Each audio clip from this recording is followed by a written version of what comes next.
In today's episode, I would like to tell and show you my main inspiration source, Vienna. And this is what I see with my customers and visitors. They come here and they know exactly what I'm doing. They highly appreciate my work, and this gives me such an ease and freedom.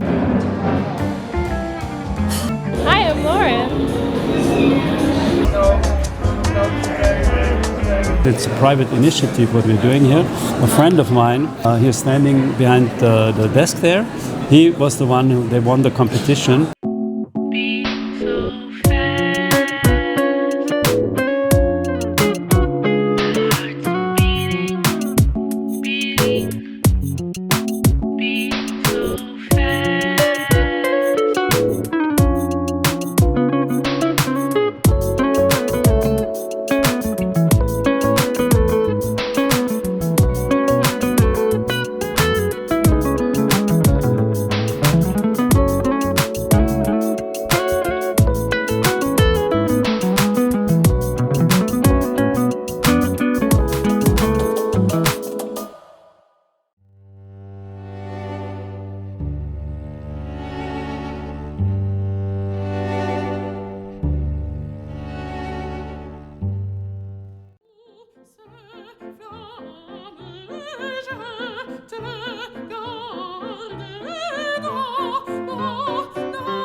Hello beautiful people, welcome to my channel and welcome to my shop.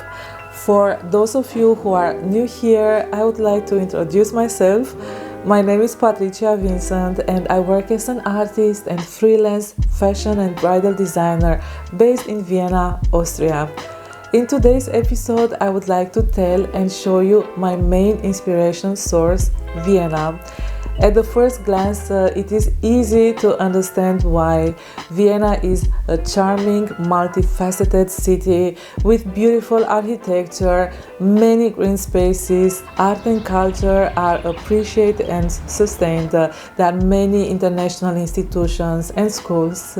But I would like to tell you a little bit my personal story because I've been reflecting in the past days and weeks. October is a special month for me. On the 5th of October 2002, I started my life here in Austria. I was 21 years old. I'm 42, which means that half of my life I've been living here.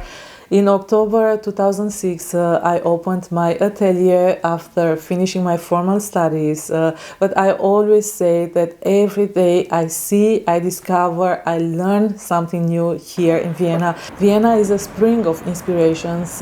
Many artists have been creating and are creating world-class art, and in my personal opinion, one of the reasons besides being extraordinarily talented, they feel free, and this is how I feel.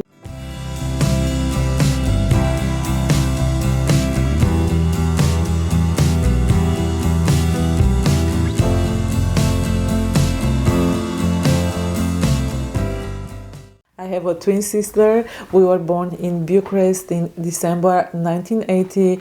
We were born during the communist regime, and we know how it feels not to be free. We went through many traumatic moments during our childhood for looking different, for having a darker skin tone. My mother has been suffering the most verbal, emotional, physical abuse. To us, it was all normal. It was our normality to be abused, leaving home, going to school. During our class breaks, we were even afraid to go to the restroom. Back then, we didn't have bottled water, so we were so thirsty and we didn't want to go to the restroom to drink water because we knew that while bending down, somebody would come to kick us. That was our normality. Other children, even adults, the parents of those children, they were screaming in front of us or behind us, monkeys, the N-word, dirty, Ebola, HIV, crow. And I always had a strong desire of living abroad, protecting our mother. My mother is fair-skinned, and she didn't know before having us, before meeting our father, that people can be so mean. She always said that she never saw our father's skin, but she saw his heart, his big smile, his charm. Her mother, my grandmother, was born in Ukraine, in Odessa, and I remember as a child going with her on the street. Some people were meaningly calling her Russian, Russia, and this was also not good to be a foreigner in Romania. I recently found out that there were other groups of people being discriminated, marginalized. The general aversion, for example, against intellectuals. I didn't know that back then.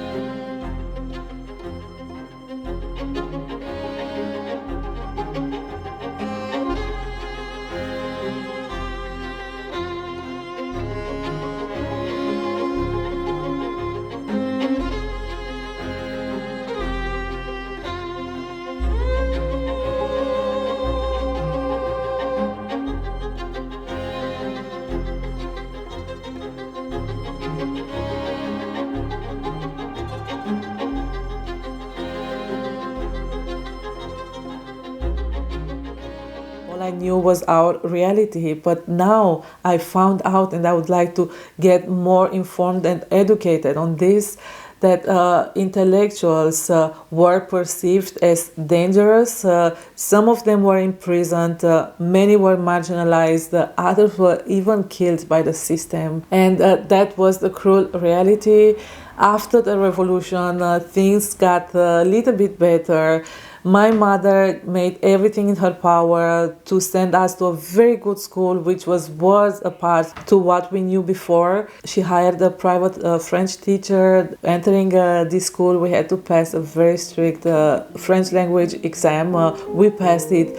And the next step, growing up, was moving to France. The chance came in 2001. Romania was not part of the European Union, but I got invited to visit Paris. There I met a Romanian artist, a friend of mine. He was living there for some years, and he showed me around. And to be honest, I got a little bit scared by how busy the city was. Although I was born in Bucharest, in a very hectic place, I grew up with a constant crave of being close to nature. I love urban spaces, but they need to be quiet.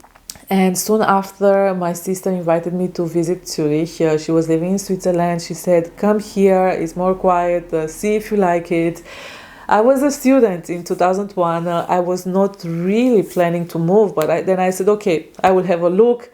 It was too quiet for me. The next year, I decided to move to Vienna, and it was the best decision ever. At first, it was not easy. Vienna was like a grumpy old lady. But what I learned was that the locals want to see and know with what intentions you want to live here in this society. And for a very long time, since I was a child, I wanted to find a place that is worth my life, my energy, my hard work. And this created a very special relation, a very special bond between the general mentality here and my own, meaning that if you have good intentions, if you want to give your best, if you are doing your best in the right direction, then you are highly appreciated.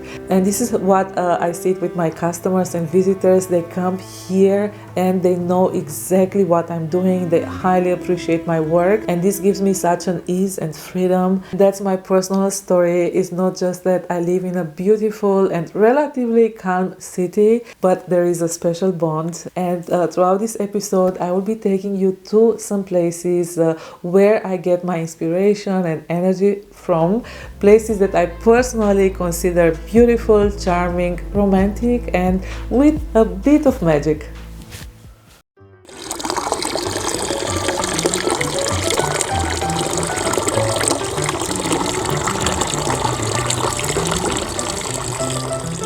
I'm in Stadpark. It is Sunday, almost 12 o'clock. The sun is coming up. It has been so chill in the morning. I cannot believe how different the weather is from hour to hour, from day to day. I'm taking a break from work. I've been working in the morning. I will get back to the shop in about 1.5, 2 hours. I love to get close to nature, and I didn't have the chance in the last days and weeks. I'm leaving home very early. I'm returning late in the night, but this place is ideal because it's only a 10-12 minute walk from my shop. I used to live for about 1 year just a few minutes away from here. My way home was always through the park, and whenever I'm borrowing books from the University of Applied Arts library, I first come here to get through them. It's always such an exciting time. I can always take 3 to 4 books at once, and that's my little tradition, to sit on a bench and get the first glimpses here in Stadpark. Windfluss is dividing the park in two. It is so charming, so romantic.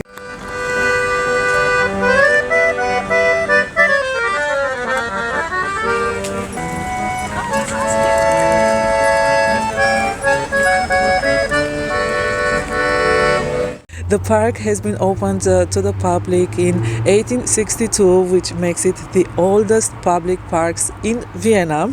You'll also be seeing here Jugendstil architecture elements. The benches are very pretty, but also the entrance from the side of Kurzsalon.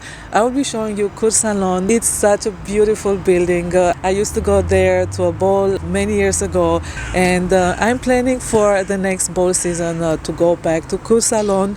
It has been opened first as a spa pavilion, but shortly after it became concerts, different festivities, balls, hall. The plan for now is to walk through the alleys, breathe in this fresh air. It's so quiet. All Sundays here in Vienna are quiet, and it's a good time to work. It's a good time to relax. It's a good time to spend time with yourself or friends or family.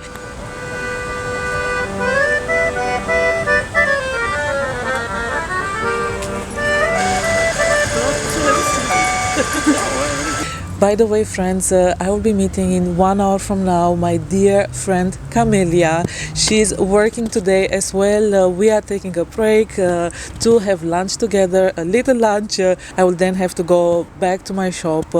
Next week I have to deliver different works, and I don't want to rush, I don't want to stress. Everything is good, and this is one of my little secrets, to take breaks in the middle of the nature. This park reminds me a little bit of Central Park in New York or Cismigiu in Bucharest.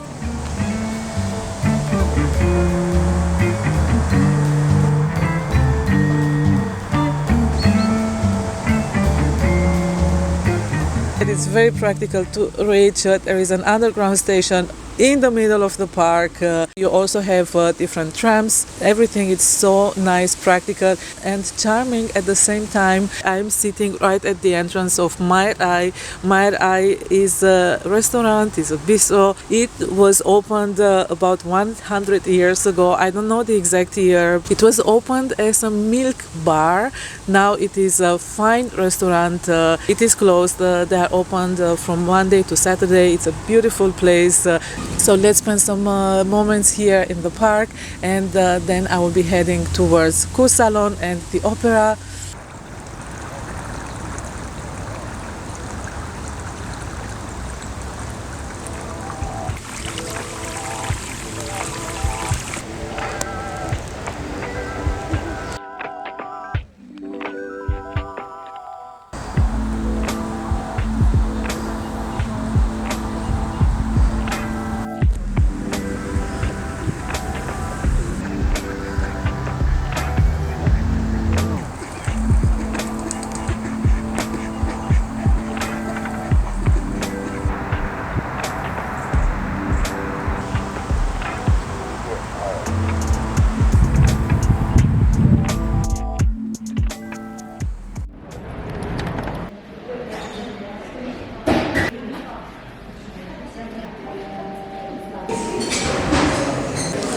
It is so warm and cozy here. I'm waiting for Camelia to arrive. Such a pleasure to have a coffee, take a break, and load in some energy and go back to my shop. Nu trebuie să cumperi acum, e ceva de la tine, asta îmi va mulți. Eu port fusta asta cu mare drag, tu vezi cât de drag. Și mi-aș fi dorit să te, dacă ești, nu să mai fac eu încă fustă. So, what coffee do you have? I have melange. And I have Perlengetel, which is Americano. It's a milk. It's your favorite. It's my favorite, yes. Yes. And yeah, we will be spending here an hour, and then we'll go back to work. It's quite cold outside, and we kiss you from here. We kiss you. We kiss you. See you later.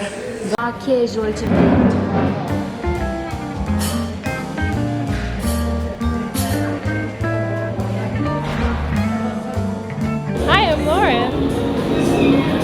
I can see that there are people on the screen. It's us. Hello, my dears. I'm together with my friend Lauren, and we are in Cottage.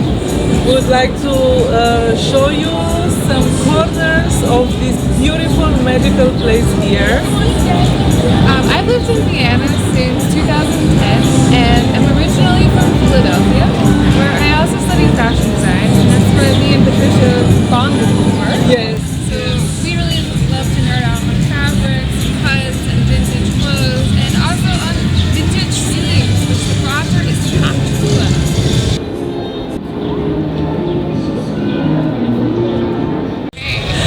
All aboard the Meki Express. I love the Meki Express because it's like someone from maybe the 1960s in Vienna's idea of what Disney World would be like, what Mickey Mouse would be like. And it's all these handmade puppets that are animatronic, and they sing and dance and get drunk and throw things. And you're on this tiny train which goes really slow, and you go through the Mickey world and you see all kinds of handmade dioramas that probably haven't changed since somebody made them painstakingly in probably like 1963. I don't know when, but they're amazing.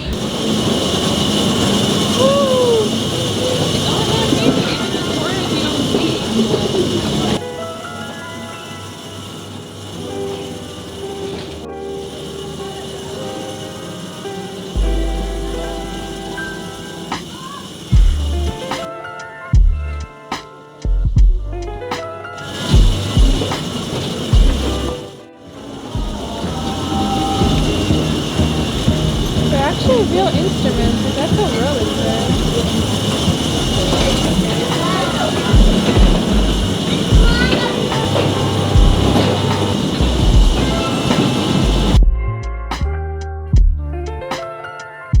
I feel like you go back in time when you go on the Mickey Express. It's really like a very slow train back to some time in the history. Like, I don't know. The history of the Prater.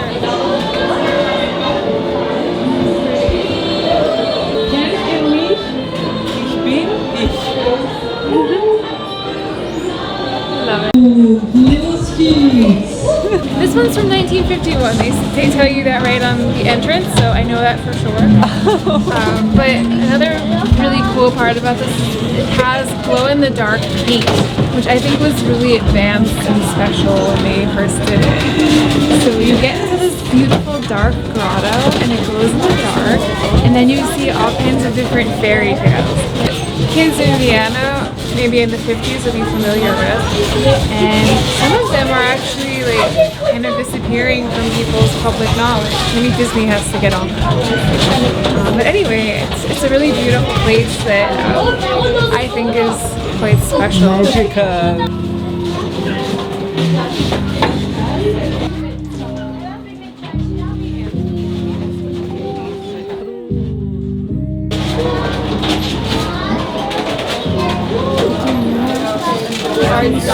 Around, wind of the open sky, over the siren sounds.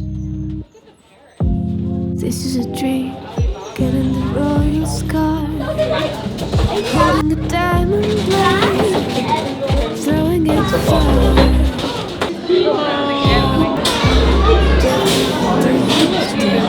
You jump the fire, we'll just sit and wait till.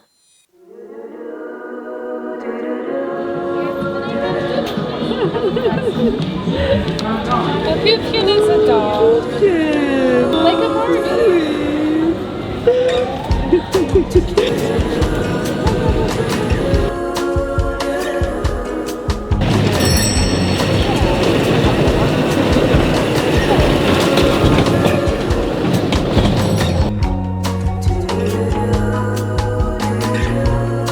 We are concluding our Prater tour here.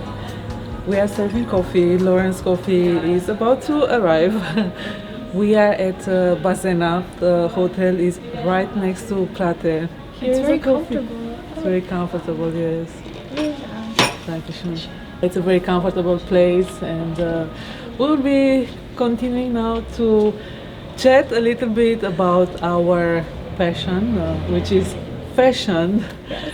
Fashion and all things magical and pretty and beautiful, and What makes us feel inspired? we hope that we can inspire you a little bit as well. By the way, fashion, Lauren is wearing a dress that I've made a few years ago. It's a ready-to-wear dress. She saw it in my shop.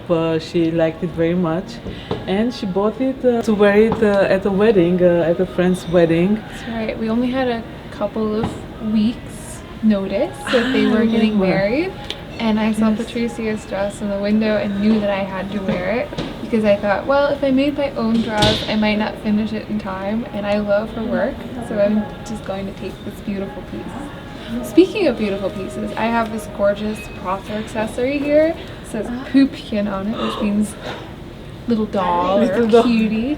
And you're supposed to give this to somebody that you care a lot about. So I'm going to pass it over to Patricia. Oh, thank you. That's a Lebkuchen heart.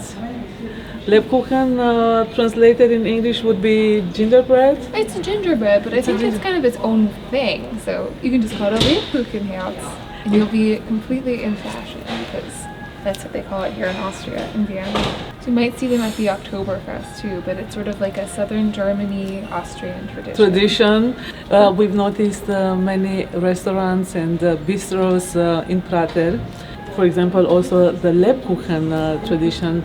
The vendors were allowed by one of the Kaisers in probably the 19th century. Yes, in the 19th century, many breweries started to set place here, coffee or beer breweries, and they are still existing today. So that's also part of this area's tradition. It's not all about the amusement park, but It's also about eating and getting also, very exactly. drunk. Eating, drinking, exactly.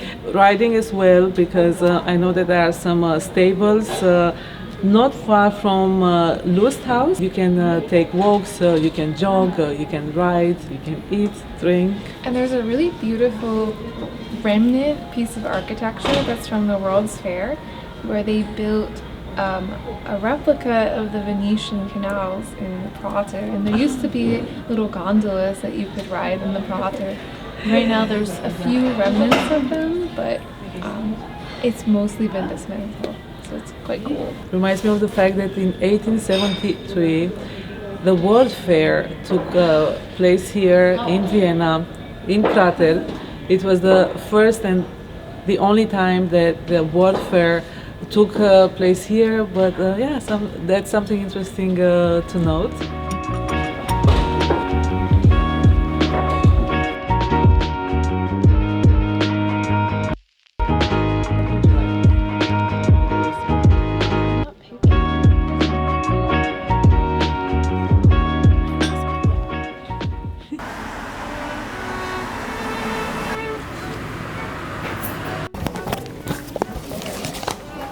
Good morning, my dears. It's 11 o'clock. I'm in Saletel in the 19th district of Vienna. It is positioned in the Cottage Viertel, the Cottage District. It is a very green, relaxing area. I've been coming here since over 20 years. I've discovered Saletel in 2002. It is such a romantic place to have breakfast, to meet your loved ones, or simply to come here on your own. I'm sitting here on my own. Corina will join me. We decided to wear today our apron dresses. You've seen in the previous episodes that I've made one for her from a cotton fabric that she brought me from the 70s. I'm so happy that she's wearing it. Today is the second time in 2 weeks that she's wearing her dress. For me, it's the first time. It's freshly made. It's warm out of the sewing machine. I'm going to create a bag because I have some fabric left, and yeah, we said it is the perfect occasion and the perfect place to wear our dresses here. I would say that Saletel has a touch of magic and whimsical energy. Sometimes it's a little bit too busy, but today their guests are sitting outside on the terrace, so inside I have the space all for myself. One of the employees gave me a book. I'm going to show it to you all, and as I look through just for half a minute, I think I'm going to buy it. It has gorgeous images of photographs and paintings. Saletel was built in the 19th century, and it operates as a bistro and restaurant for over 50 years. It is, I would say, an insider tip. Not many tourists know about it. Most of their guests are local. I would say 90% of their guests. It's also not very easy to reach it from the city center. You would need about 30-40 minutes from the center to come here. I just ordered a grocer browner and a portion of fruits with yogurt. Corina should be coming in any minute. Thank you. I've asked the lady that works here if I can have the book, if I can buy it, if they still have it, and she said yes. It has, like I said, gorgeous images, and it's going to be a very rich source of inspiration for my work. I got my yogurt and fresh fruits in a beautiful glass cup. I so much appreciate when they serve fresh water together with coffee. This is very Viennese, very traditional. I didn't ask for the water, but it's so welcomed because it's very warm. So I'm going to start drinking the water first and then enjoy the coffee. I see Corina coming.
I got my book. I'm going to keep it and enjoy it in my shop. And now we are on the way to Neustift. I hope it's not going to start raining, but we'll be there in just a few minutes. So let's go.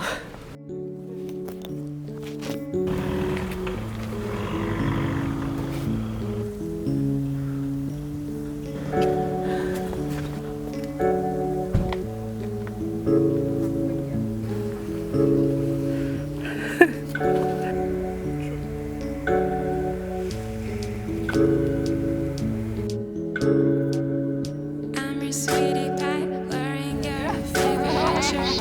You're my apple juice. When I wake up, I want you. Even when I'm sick, even when I'm sad. Good morning. It is Sunday morning, pretty early. Almost no people on the streets, but I told you Sundays are quiet in Vienna. I'm on the way to MAK, the Museum of Applied Arts. They are hosting Blickfang. Blickfang is a very well curated international design exhibition. They are celebrating their 20th edition. I took part in it 2 years ago. It was a great experience, but today I will just be a visitor. I'm very curious to see their exhibitors selection. I will be meeting my friend and customer Marion. I won't have much time, just 1 hour. My friend Corina gave me a ticket. She visited the fair on Friday. After that, I have an appointment at my shop. It is Sunday, but it doesn't feel like work at all. I'm a little bit earlier, so I will be walking to Stubenring. I got off at Stephansplatz. I stopped shortly in an Innenhof, in a courtyard, to simply take in the energy of the city. The weather is pleasant. It's not sunny, but it's warm. It's very good to walk.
What we're doing here is this is an upcycling project, and it's a social charity project, and it has to do with democracy.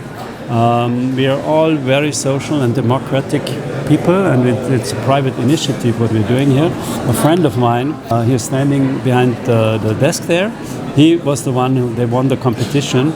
You know, the parliament in Austria, the original one that this was under construction now for 4 years, and the whole parliament has to move with the offices into separate building. And he won the competition to do the skin of the intermediate parliament, to do it with important text regarding democracy. Yeah? So he was the one who did it, and at the very beginning we already decided, once this is over, and it now lasted 4 years, we decided to give this a second life, not just to throw it away, this material. And what came out is this social charity project. So we took this material, and social institutions, we found some that really washed it and they cleaned it. It was a lot of many hours of working, and they did the cleaning and the washing, and I was the guy looking for other small institutions from the social side that could do a collection for us. So we were doing a collection from bags, from little key holders up to shopper bags and things like this. So, and all these small institutions, they're suing these bags for us, so they benefit to get work, and they are paid for this work, of course. And we came here to the Blickpunkt to present it and to sell it. And with every single euro that we get from the selling of this project, what is the bags, that's going back already again into social charity purpose projects. So this is just 100% charity project. That's what we're doing here. That's amazing. Have a look at it, and it's a joint project with our friend it's called Wiener Alltagspoeten. This is a guy, a Viennese guy. He is publishing on Instagram funny conversations that in day-to-day life, in Vienna is always happening. And Vienna is a very special kind of humor, and that's what he's doing. He's very successful in Instagram, and we have a joint charity project, and the money we raise that goes to the Austrian Volkshilfe, especially for kids who have not enough money to have the food for the whole day. So that's the main purpose what we are supporting. That's great. So that's 100% that's going into social charity, and this is more than 3,500 square meters of material. So that's really a lot of material. Yeah? And we have we are motivated to finish it until the last square meter. So this needs a platform to do it after the fair also. And we have a small shop here in Vienna called Sazu. It's a small concept store that we started here in Vienna, right around the corner here, by the way, in the first district.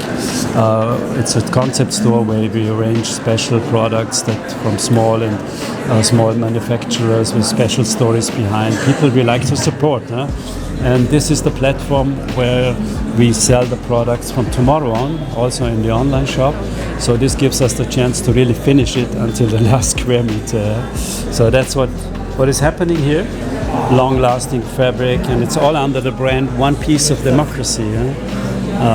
That's a good reminder. Yeah, that's thanks. And we have small bags and until bigger baskets.